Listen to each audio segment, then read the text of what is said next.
Honestly, looking at the Padres through 57 games, the only reason they're above 500 is because of a three-headed monster that's developed over the season.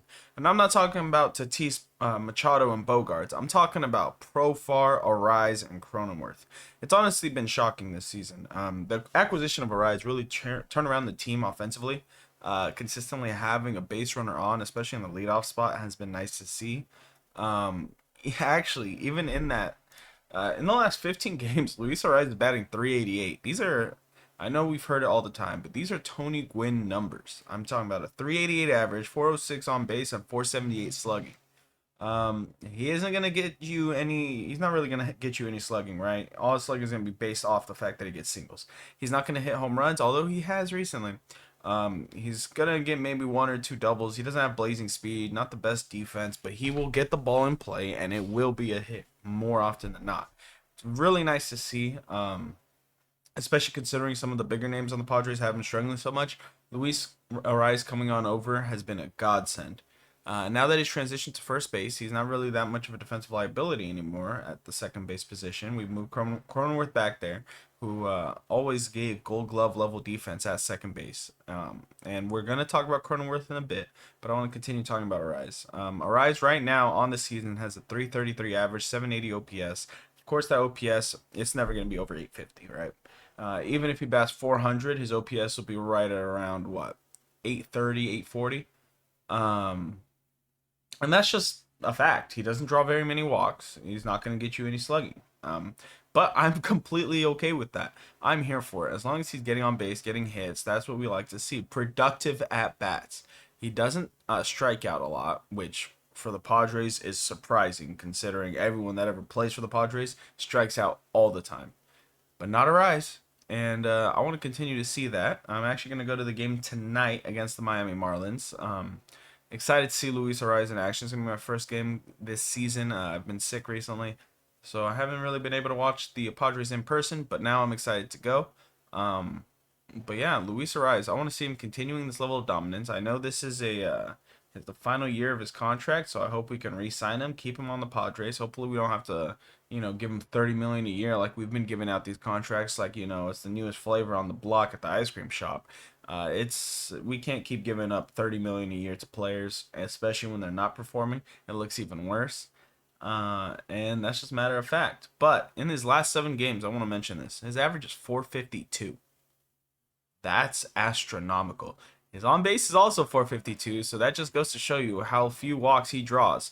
But his bat has been a revelation. He's not going to light up any of the baseball savant numbers. His bat speed is not going to be the highest. His exit velo is not going to be the highest.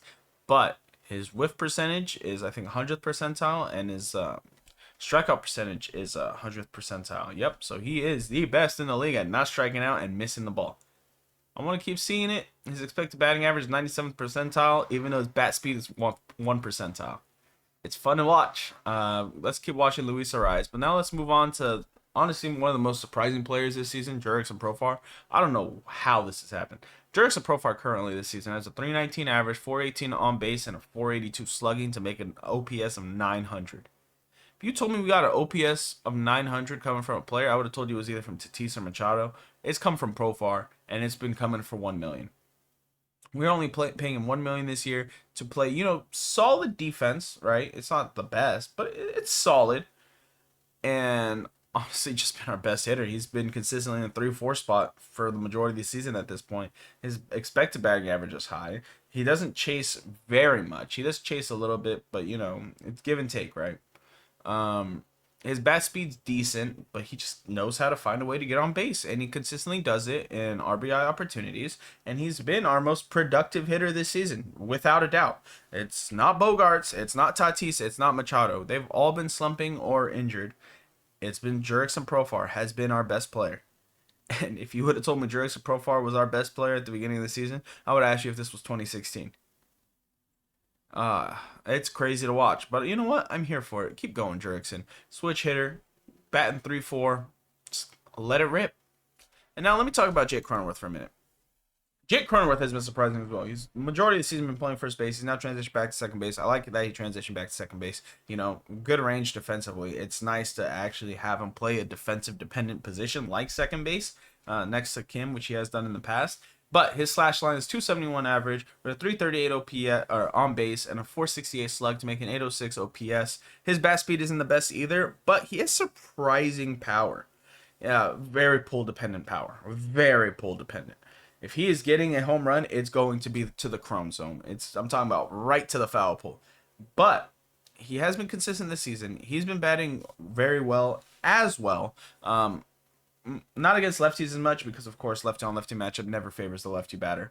But he has been a strong hitter. He's been playing like, I don't want to say it's been comparable to Freddie Freeman. Of course, there is only one Freddie Freeman, but at a much discounted rate, his contract looks stellar for the numbers he's putting up, especially again when you put it up to some of the stars that we have.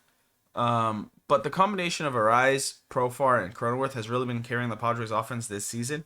We need Tatis and Machado to pick it up, without a doubt. If we want to make the postseason, we need those two guys. They are bread and butter. They are stars. They are everything we need for offensive production. Machado of late has been doing better. I think he had a run where he got like 5 doubles in like 4 hits, or 5 doubles in 6 hits. Let me look up his recent numbers. Yeah, recently, last 7 games, batting 270, slugging of 423. It's a lot better. Of course, his average right now is 235. It was sitting at a good like 220 for a bit. That was a scary time. But he's definitely turning it around this season, and it's nice to see. He's gotten a hit in his last 3 games. Let me see before that. Oh, he's gotten a hit every game since May 21st. So he has been on a little bit of a tear, just consistently hitting 3, 4, 5. Oh no, yeah. So that's a 5-6 game hitting streak. I hope that continues. We need to keep that going.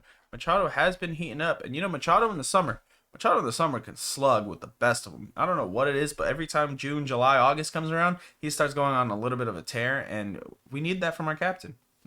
Just plain as day. If Machado's not hitting and Tatis isn't hitting, I don't know who will be. Well, actually, I do. It'll be Luis Ariz, Profar, and Cronenworth. But yeah, hopefully the Padres can, sweep the Marlins. These are some games that are very winnable. We need to get these wins. We can't keep losing to sub 500 teams. I know it's going to be tough because of the lefty matchups. Padres have been struggling mightily against lefties this season for whatever reason. I think it's because Tatis and Machado have been struggling, who historically mash lefties, and they just haven't been able to this season.